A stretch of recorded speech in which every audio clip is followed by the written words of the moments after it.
মূল পজিশন কি? ঈমান তাকে পজিশন শিখায়।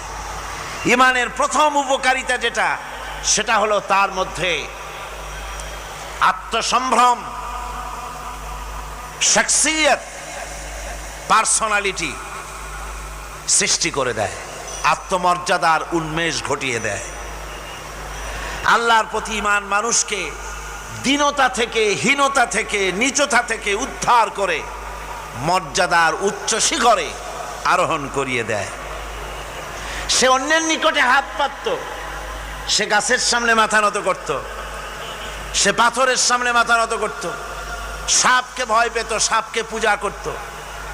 কিন্তু যখন এই মানুষটি আল্লাহর উপরে ঈমান আনলো, যখন এই মানুষ পড়ল লা ইলাহা ইল্লাল্লাহু